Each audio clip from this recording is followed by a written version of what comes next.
Čia mes turim tipinį kubilo kaminą, kuris susideda iš pagrindinių dedamųjų, tai 1 metras su apsauga, kartu yra suvirintas, 2 viename. Turim dar 1 metrą be apsauginės detalės ir paskutinis elementas yra stogelis.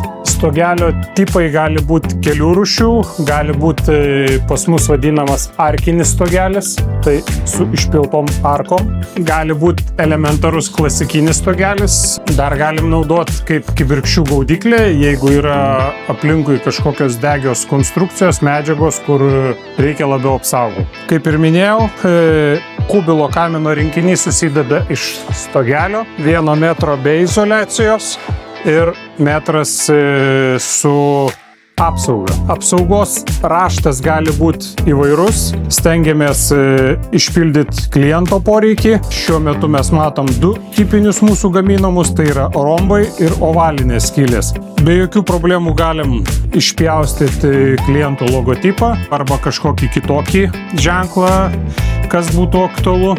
Taip pat viršuje padarom standumo briauną, kas apsaugą padaro tvirtesnė, tiesiog jinai yra atsparesnė gniuždymui ir įgauna tvirtumo.